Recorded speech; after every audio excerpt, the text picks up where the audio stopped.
अस्सलामुअलैकुम dear students, I am Firoz Shah, physics lecturer. आज की इस वीडियो में हम सेकेंड ईयर के फिजिक्स के चैप्टर 15 एसी सर्किट्स के एमसीक्यूज का सॉल्यूशन डिस्कस करेंगे। तो स्टार्ट लेते हैं। मैंने एमसीक्यूज के शॉर्ट फॉर्म में मेंशन कर दिए हैं, इनमें से एक मैं इधर डिस्कस कर रहा हूँ, होप आपको समझ आ जाएगी। पहला क्वेश्चन जो है objective number 1, discussing objective number 1। इस ऑब्जेक्टिव नंबर 1 में कहा गया है कि एक अल्टरनेटिंग करंट है, उसकी आरएमएस वैल्यू आपके पास है 100। बताएं कि उसकी पीक वैल्यू हमारे पास क्या होगी। तो माय डियर स्टूडेंट्स, आप जानते हैं that peak value of alternating current is equal to √2 times of IRMS। Therefore, it is equal to 1.41 into 100. The correct answer is 141.1 ampere या 141.2 ampere. And the correct option in this question is option B. Solving question number 2. Objective number 2. Objective number 2 हमारे पास क्या है? इसमें कहा गया है कि एक अल्टरनेटिंग क्वांटिटी है, चाहे वो करंट है, चाहे वो वोल्टेज है, या साइन, एक अल्टरनेटिंग साइन वेव है या साइन क्वांटिटी है, उसकी फ्रीक्वेंसी जो है वो 50 हर्ट्ज है और हमें उसकी एंगुलर वेलोसिटी या एंगुलर फ्रीक्वेंसी बतानी है। तो क्या करें? आप कहें सर एंगुलर वेलोसिटी का इक्वेशन है that it is equal to 2 pi f, hence angular velocity is equal to 2 pi 50. The correct answer is 100 times of pi. And the correct option in question number 2 is option A. इसमें option A ठीक है। My next question is question number 3. Question number 3 को आप देखिएगा। Question number 3 क्या कह रहा है? इसमें है कि अगर एक प्योर रेजिस्टिव सर्किट है, यानी एक ऐसा अल्टरनेटिंग सर्किट जिसमें सिर्फ रेजिस्टर लगा है, उसमें पावर फैक्टर क्या होगा? तो पहले तो आपको ये पता होना चाहिए कि power factor is always equal to cos of phi। Power factor cos of phi के बराबर होता है और आप जानते हैं कि रेजिस्टर के लिए phi is equal to 0 degree, क्योंकि रेजिस्टर में करंट और वोल्टेज इन फेज होते हैं। रेजिस्टर में current and voltage in phase होते हैं। Therefore my dear students, power factor बन जाएगा for resistive circuit the power factor will be equal to cos of 0 which is equal to 1, and hence the correct option in this question is 1, which is option B. Correct option in question number 3 is option B. Let me discuss question number 4. And question number 4 says कि अगर capacitor है तो बताएं कि capacitor insulator का काम किसके लिए करता है? It play the role of insulator for what? एक कैपेसिटर बिहेव करता है लाइक इंसुलेटर फॉर what? तो याद रखिए कैपेसिटर इंसुलेटर का काम करता है for DC, for direct voltage या डायरेक्ट करंट। अब रीजन क्या है? अल्टरनेटिंग के लिए क्यों नहीं करता, डायरेक्ट के लिए क्यों करता है? तो माय डियर स्टूडेंट्स, अगर ये एक कैपेसिटर है और आप इसको एक डायरेक्ट वोल्टेज से कनेक्ट करोगे तो क्या होगा? इसकी पोलैरिटी तो फिक्स्ड है। ये पोलैरिटी इधर से चार्ज इसको इधर शिफ्ट करेगा, ये पॉजिटिवली चार्ज हो जाएगा और ये नेगेटिवली चार्ज हो जाएगा और बहुत जल्द in few moments internal voltage और एक्सटर्नल वोल्टेज आप इसमें इक्वल हो जाएंगे और इस सर्किट में करंट स्टॉप हो जाएगा। जिस तरह एक इंसुलेटर करंट नहीं पास करता, कैपेसिटर जैसे ही चंद मिनटों में चंद लम्हों में चार्ज हो जाए तो फिर ये भी इस सर्किट से कोई करंट पास नहीं करेगा और डीसी करंट या डीसी वोल्टेज के लिए कैपेसिटर बिल्कुल इंसुलेटर बन जाएगा जस्ट आफ्टर फ्यू मोमेंट्स। लेकिन अगर इसके बरक्स यही एक कैपेसिटर है और हमने इस कैपेसिटर को कनेक्ट किया है एक अल्टरनेटिंग वोल्टेज के साथ या अल्टरनेटिंग करंट के थ्रू कनेक्ट किया है, तो आप जानते हैं कि इसकी पोलैरिटी तो बदलती रहती है। तो कभी ये पॉजिटिव पोलैरिटी चार्ज को इधर से इधर लाएगा, अगले लम्हे ये पॉजिटिव पोलैरिटी इसको इधर लाएगा और इस तरह इस सर्किट में करंट 0 नहीं होगा, एक कंटीन्यूअस करंट। 0 नहीं लिखना चाहिए, कंटीन्यूअस लिखना चाहिए मुझे। तो इस सर्किट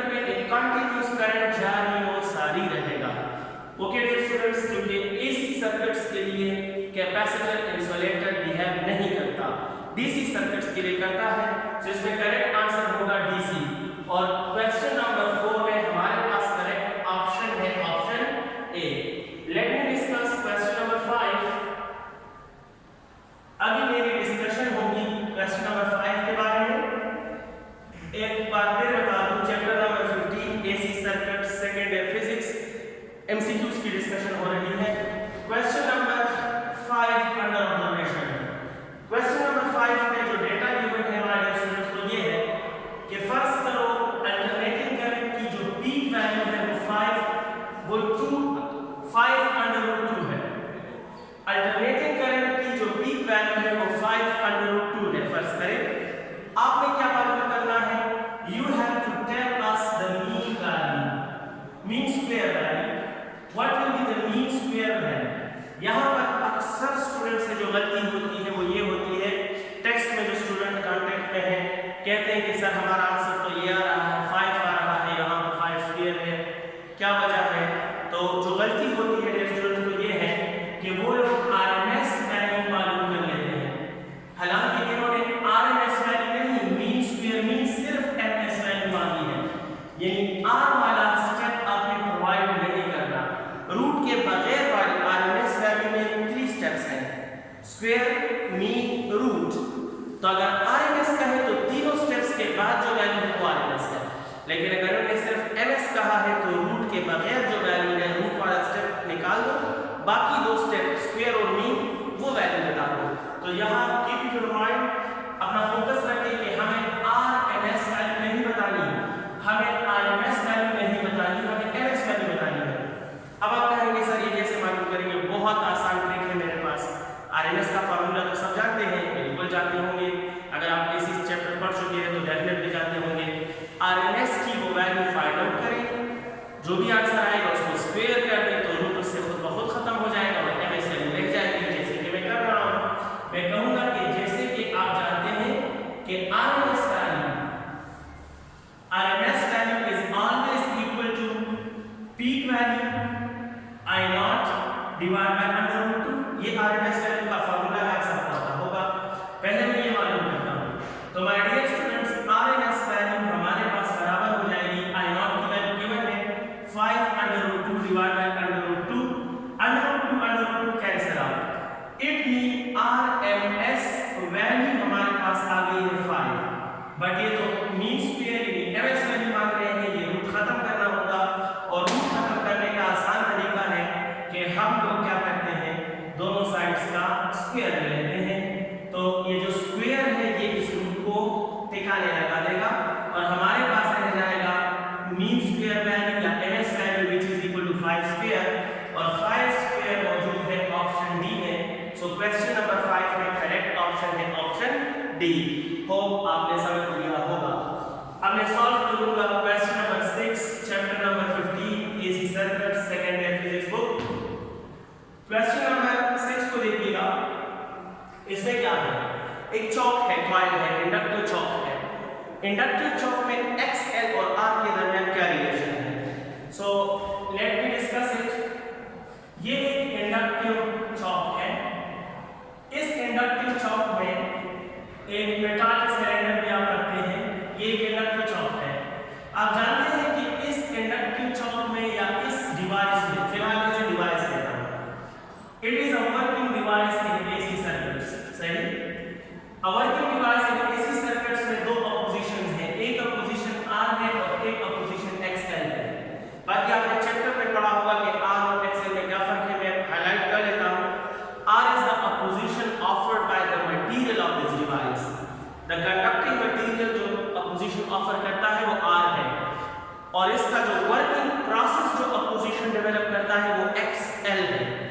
अब 2 सिचुएशन होते हैं। पहला सिचुएशन ये है कि अगर R जो है, अगर R और XL कंपैरेबल है, कंपैरेबल मीन कि ये दोनों एक दूसरे से कुछ ज्यादा डिफरेंस ना रखते हो, तो इस टाइम हम इस डिवाइस को बोलते हैं इंडक्टर, हम इसे इंडक्टर कह सकते हैं।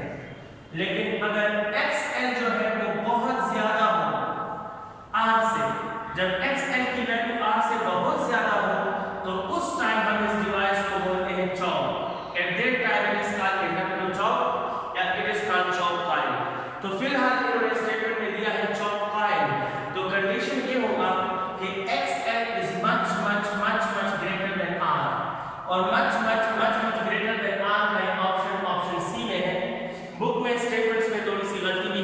स्टेटमेंट में नहीं, सॉरी ऑप्शन में ए ऑप्शन गलत है, बी ऑप्शन गलत है।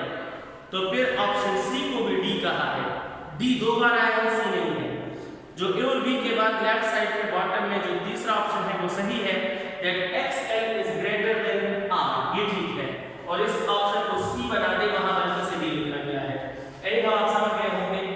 Let me entertain another question and the second question या the next question I want to discuss is question number 7। 7 number question कहता है कि फर्ज करो एक सर्किट में रेजोनेंस हो रहा है, तो रेजोनेंस के दरमियान फेज डिफरेंस की वैल्यू क्या होगी? एक सर्किट रेजोनेंस में है, फेज डिफरेंस की वैल्यू क्या होगी डियर स्टूडेंट्स? आप कहोगे कि सर रेजोनेंस का बेसिक मतलब है कि उस सर्किट में करंट और वोल्टेज इन फेज है। अगर करंट और वोल्टेज इन फेज है, बिकॉज़ रेजोनेंस मीन के both current and voltage are in phase, तो इन फेज के लिए phi की वैल्यू हमेशा क्या होती है? phi की वैल्यू 0 होती है। तो फेज डिफरेंस हमारे पास है 0 डिग्री एंड 0 डिग्री मीन के ऑप्शन डी सही है। Now let me solve question number 8। Question number 8 of the chapter AC system. आपके पास है AC सिस्टम, ठीक है, होगा। We generate sine waveform। AC systems में हम साइन वेवफॉर्म जनरेट करते हैं, कोई और फॉर्म जनरेट नहीं करते। क्यों? बहुत आसान है। क्वेश्चन नंबर 8 का आइडिया देखिए। क्वेश्चन का 8 का आइडिया ये है कि जब भी हम AC सर्किट्स या AC सिस्टम की बात करते हैं तो हम इस तरह के पल्सेस को फॉलो करते हैं और कोशिश करते हैं कि हमारा इनपुट और आउटपुट जो है वो साइन वेव की तरह हो और वो किसी और शेप में ना हो। यानी AC सर्किट्स के लिए ये वाला बिहेवियर ऑफ क्वांटिटीज ठीक रहता है, लेकिन अगर आप इसको चेंज करें, फर्ज करो इस तरह करें, तो ये बिहेवियर जो है वो ज्यादा बेहतर नहीं है, या किसी और तरह जो है इररेगुलर बिहेवियर वो सही नहीं है। इसकी वजह क्या है? इस तरह बिहेवियर हम क्यों ऑप्ट नहीं करते? अपने इनपुट और आउटपुट को ये फॉर्म क्यों नहीं देते AC सर्किट्स में? ये क्यों देते हैं? तो my dear students, AC circuits में या AC क्वांटिटीज में कंटीन्यूअस चेंजेस आते हैं और हर तरह का चेंज एक डिस्टरबेंस क्रिएट करता है। अब अगर चेंज इररेगुलर हो और एब्रप्ट हो तो डिस्टरबेंस ज्यादा होता है और उसको कंट्रोल करना या वॉच करना या यूज करना, उसमें गेप्स आते हैं, उसकी एफिशिएंसी कम होती है, उसका मजा और चार्म कम होता है। लेकिन अगर चेंज आप एक रेगुलर फॉर्म में रखो, एक कंटीन्यूअस फॉर्म में रखो, एक तरतीब में रखो, तो फिर उसका मजा आता है, उसको एंटरटेन करना आसान है, वो हमारे लिए डिस्टरबेंस कम क्रिएट करता है। बाकी शेप्स में जो चेंजेस होते हैं ये सारे चेंजेस इररेगुलर होते हैं और साइन वेव में जो चेंजेस होते हैं वो सारे चेंजेस स्मूथ होते हैं। लिहाजा ये हमारे लिए कंट्रोल करना और इंटरप्रेट करना आसान है। इसको देखकर इसको ऑपरेट करना भी इजी है और सर्किट में डिस्टरबेंस क्रिएट नहीं होती। अच्छे लफ्ज ये है कि साइन वेव में स्मूथ चेंजेस हैं, इसलिए इसमें जो डिस्टरबेंसेस हैं, द डिस्टरबेंसेस आर लो, और बाकी शेप इररेगुलर है तो इसमें जो डिस्टरबेंसेस हैं माय डियर स्टूडेंट्स वो हाई होते हैं। इसीलिए AC सिस्टम में हम साइन वेव का फॉर्म एप्रिशिएट करते हैं, यूज करते हैं प्रैक्टिकली, लेकिन बाकी वो यूज नहीं करते इतना। That's the reason. So option question number 8 में ऑप्शन नंबर बी सही है कि it produce less disturbance in the electrical circuits.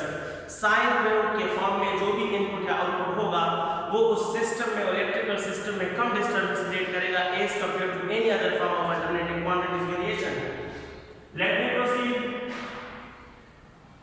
And discussing question number 9। अब मैं आपके साथ शेयर कर रहा हूं क्वेश्चन नंबर 9 का सॉल्यूशन।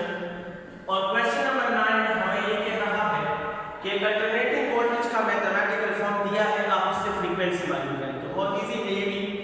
जो गिवन अल्टरनेटिंग वोल्टेज का मैथमेटिकल फॉर्म है, the mathematical form is 20 sin of 157t।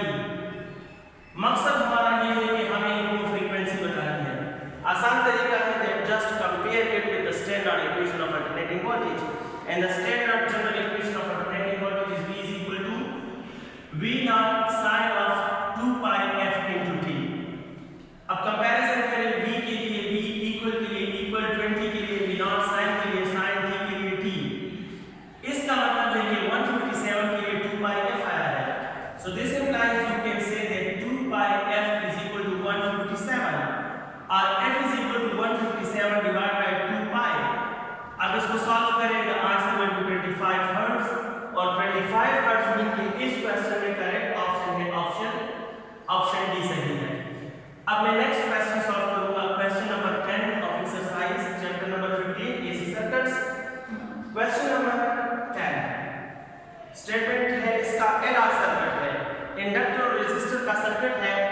Correct statement क्या होगा? तो भाई एक है इंडक्टर, एक है रेजिस्टर। इसको आपने एक अल्टरनेटिंग वोल्टेज के साथ कनेक्ट किया, ओके किया, L और R। इस सर्किट के बारे में कौन सी बात सही है? मेरे ख्याल में फर्स्ट ऑप्शन लिखा है कि L और R एक दूसरे को अपोज करते हैं। गलत है, क्योंकि L और R अपोजिशन नहीं करते, L और C अपोजिशन करते हैं।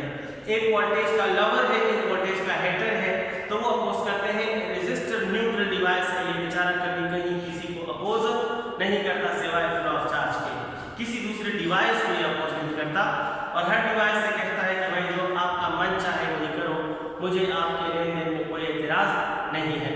यानी हम क्या बात कहना चाहता हूँ, रेजिस्टर और इंडक्टर अपोजिंग डिवाइस नहीं है। ऑप्शन ए गलत है। ऑप्शन बी में शायद लिखा है जहां तक मुझे याद आ रहा है कि रेजिस्टर की वैल्यू फ्रीक्वेंसी के बढ़ने से इंक्रीज होती है।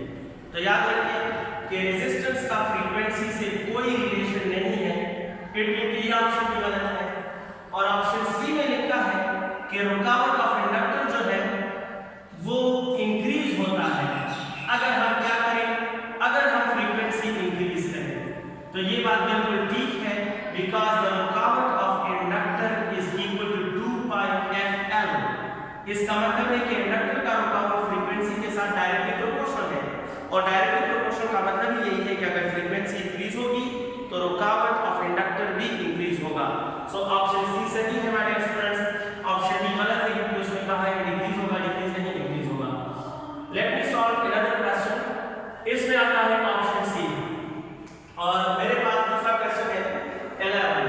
लेट मी डिस्कस क्वेश्चन नंबर 11 मुझे, एंड क्वेश्चन नंबर 11 से व्हाट ये कहता है कि अल्टरनेटिंग क्वांटिटी है I भी कंप्लीटली नोन। अगर अल्टरनेटिंग क्वांटिटी हो वोल्टेज का या करंट का, तो आप उसके बारे में मुकम्मल इंफॉर्मेशन जानकारी कहाँ से हासिल करोगे? तो याद रखिए अल्टरनेटिंग क्वांटिटी का कंप्लीट एनालिसिस तब होता है, जब आपको उसकी पीक वैल्यू भी मालूम हो, आपको उसका फेज भी मालूम हो, और आपको उसकी फ्रीक्वेंसी भी मालूम हो। तभी आप कहोगे कि मुझे अल्टरनेटिव क्वांटिटी की सारी बातें मैं कंट्रोल कर सकता हूँ, हैंडल कर सकता हूँ, उसके सारे प्रॉब्लम्स सॉल्व कर सकता हूँ। तो ये तीनों जरूरी है, और ये तीनों, ये ऑप्शन ए में है, ये ऑप्शन बी में है। तो करेक्ट ऑप्शन होना चाहिए both A and B, and the correct option is option D. Next question, question number 12।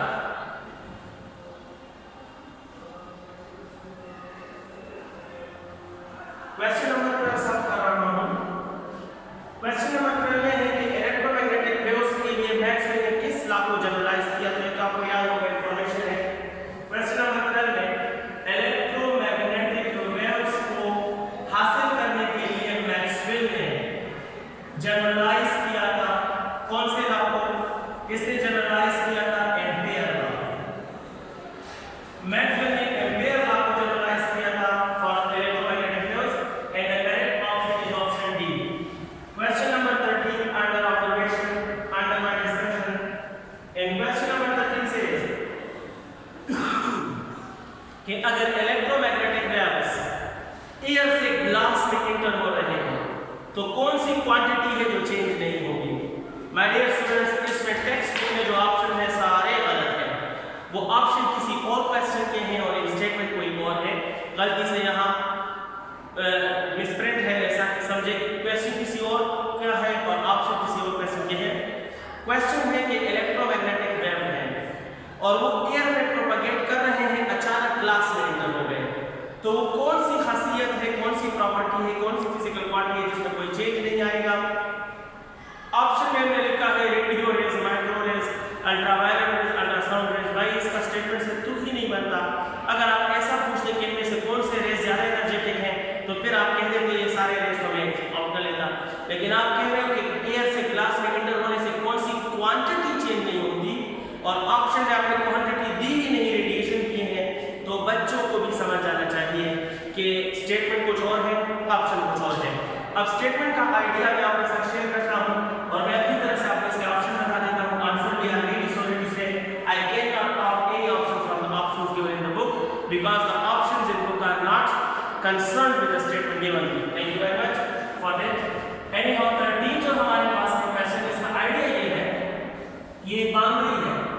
और इस बाउंड्री पर क्या हुआ, इससे इस तरफ एयर है और इससे इस तरफ ग्लास है, इलेक्ट्रोमैग्नेटिक वेव्स आए और एयर से ग्लास में इंटर हुए, तो हमने वो बताना है जो चेंज नहीं होता, जो चेंज नहीं होता वो क्वांटिटी बतानी है।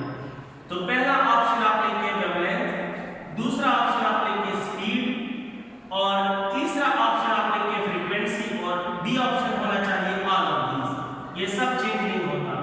तो माय डियर स्टूडेंट्स ये गलत है, जो गिवन ऑप्शन है बुक में वो गलत है। अब हमने अपने ऑप्शन लिखे, इसमें मैं आपको बताता हूं कि इलेक्ट्रोमैग्नेटिक वेव्स एक मीडियम से दूसरे मीडियम में जाएंगे तो क्या क्वांटिटी है जो चेंज नहीं होगा। आसान डिस्कशन करने की कोशिश करूंगा। आप जानते हैं c f लैम्डा, बिल्कुल जानते होंगे। क्या स्पीड ऑफ लाइट जो है वो हर मीडियम में सेम है? सवाल ही पैदा नहीं होता। वैक्यूम में इसकी वैल्यू स्पीड लिमिट के बराबर है 3 × 10⁸। बाकी हर मीडियम में इसकी वैल्यू मीडियम के नेचर के मुताबिक कम होती जाती है। आपको ये बात मालूम होनी चाहिए। इट मीन के एयर में ये वैल्यू कुछ और है और ग्लास में ये वैल्यू क्या होगी, इन दोनों में क्या होगा, डिफरेंस होगा। ठीक, तो c तो कांस्टेंट नहीं है, लिहाजा c हो गया, सॉरी ये स्पीड मीन c, ये ऑप्शन गलत है। ऑप्शन बी में ये गलत है। स्पीड का ऑप्शन ए, बी और ए, सी, लेकिन ऑप्शन बी क्यों गलत है? क्योंकि स्पीड कांस्टेंट नहीं है, ये एयर में कुछ और होगा, ग्लास में कुछ और होगा। उम्मीद है समझ में। अब वेवलेंथ भी याद रखिए, एयर में कुछ और होता है और ग्लास में ये कुछ और होता है, ये आप इसमें डिफरेंट होते हैं। Wavelength of light in glass and in air are not same, different. तो वेवलेंथ भी गलत, इट मीन आर भी गलत। The only option is frequency. Frequency जो है वो ठीक है, ये चेंज नहीं होती। जब रेडिएशन या इलेक्ट्रोमैग्नेटिक वेव्स एयर से ग्लास में जाएंगे फ्रीक्वेंसी चेंज नहीं होगी। अब का हिस्सा क्यों चेंज नहीं होगी तो मैं बता सकता हूं। Frequency represent the nature of wave और नेचर ऑफ वेव का मतलब है कि एयर में आने वाला वेव इलेक्ट्रोमैग्नेटिक वेव अगर ब्लू लाइट है तो ग्लास में एंटर होने से वो रेड लाइट में कन्वर्ट नहीं होता, उसका नेचर चेंज नहीं होता। अगर वो ब्लू लाइट का रे है तो एयर में ब्लू है तो ग्लास में भी ब्लू होगा, अगर एयर में ग्रीन है तो ग्लास में भी ग्रीन होगा, और अगर एयर में वो इंडिगो है तो ग्लास में भी इंडिगो होगा, अगर एयर में वो गेमा है तो ग्लास में भी गेमा होगा। So frequency is the basic representation of nature of light and refraction के प्रोसेस में लाइट का नेचर चेंज नहीं होता। That's why frequency and change. Book के सारे ऑप्शन गलत हैं, उम्मीद है आपने नोट कर लिया होगा इस क्वेश्चन की जो बातें हैं। नेक्स्ट मेरा क्वेश्चन है आपके साथ डिस्कशन के लिए कि question number 14, second last question, और क्वेश्चन नंबर 14 क्या है my dear students? In phase power factor क्या होगा? आसान सा क्वेश्चन है। क्वेश्चन नंबर 14 के फर्ज करो आप लोगों के पास एक एसी सर्किट है, ठीक है, इसमें से करंट और वोल्टेज इन फेज है, तो बताओ कि पावर फैक्टर क्या होगा? पावर फैक्टर क्या होगा? तो आप सब जानते हैं कि पावर फैक्टर होता है cos of phi, और इन फेज का मतलब होता है कि phi is 0 डिग्री, तो it will be equal to cos of 0 degree and cos of 0 degree is 1, लिहाजा the correct answer is 1 and the correct option is option D. इसमें correct option D है। Let me entertain the last question, last object of the given exercise, chapter number 15, increase frequency of RLC series circuit. ये हमारे पास C का series circuit है, यह alternating voltage है RLC। इसकी फ्रीक्वेंसी आप इंक्रीज कर रहे हो तो इस सर्किट के इंपीडेंस पर क्या असर पड़ेगा? इस सर्किट के इंपीडेंस पर क्या असर पड़ेगा? सो माय डियर स्टूडेंट्स, इसमें भी मामूली सा ऑप्शन में गड़बड़ है। ऑप्शन डी भी ठीक है कि इंपीडेंस इंक्रीज होता है, जब आप फ्रीक्वेंसी बढ़ाओगे इंपीडेंस इंक्रीज होता है, मैं प्रूफ देने को तैयार हूं। और ऑप्शन डी भी ठीक है कि XL भी इंक्रीज होता है। अब बोथ बी एंड डी मौजूद नहीं है तो दोनों में एक ऑप्ट करना है, तो आप इसके बी को ऑप्ट करें कि इन्होंने सिर्फ इंपीडेंस के बारे में पूछा है तो हमें भी सिर्फ इंपीडेंस के बारे में बात करनी चाहिए। हालांकि डी भी ठीक है। आप मेरी बातें एक बार फिर रिवाइंड करके सुने, एक बार फिर रिवाइंड करके सुने, आराम से सुने तो आपको मेरी बात का जल्दी में की हुई बातों का आराम से आपको समझ आ जाएगी इंशाल्लाह। Late me proceed please. Impedance का कह रहे हैं तो माय डियर स्टूडेंट्स, इंपीडेंस का इक्वेशन होता है √r² + XL - XC²। अब जब आप फ्रीक्वेंसी बढ़ाओगे, शर्त यह है कि फ्रीक्वेंसी बढ़ा दी, ये वही रहेगा, ये जो था वही रहेगा। ये जो है ये कम हो जाता है क्योंकि XC का फ्रीक्वेंसी के साथ इनवर्स रिलेशन है, तो फ्रीक्वेंसी बढ़ाने से ये कम होगा और XL जो है वो ज्यादा हो जाएगा, लिहाजा इस ब्रैकेट में नेट वैल्यू ज्यादा हो जाएगी और अगर ये नेट वैल्यू ज्यादा हो गई तो इंपीडेंस भी क्या हो जाएगा, इंक्रीज।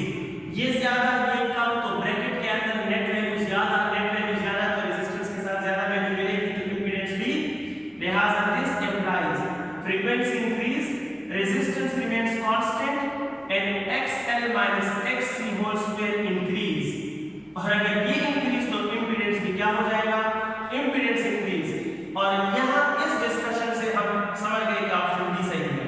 फिर आपको आप तो कह रहे हैं कि ऑप्शन डी भी ठीक है, तो क्यों सही कह रहा हूँ ना, ऑप्शन डी क्यों ठीक है, क्योंकि हम जानते हैं कि XL is equal to 2 pi FL, लिहाजा जब आप फ्रीक्वेंसी को इंक्रीज करोगे तो XL भी इंक्रीज होगा। इट मीन कि ऑप्शन डी भी बिल्कुल सही है। बट अब बी एंड डी मौजूद नहीं कि बोर्ड बी एंड डी, तो हम क्या करें, हम वही करेंगे जो हमसे पूछा गया है। हमसे पूछा गया कि इंपीडेंस के बारे में बताओ, बाकी क्या इंक्रीज है क्या डिक्रीज है आपने वो नहीं बताना। तो बेशक ऑप्शन डी ठीक है कि फ्रीक्वेंसी बढ़ाने से XL भी बढ़ेगा, लेकिन हमसे क्वेश्चन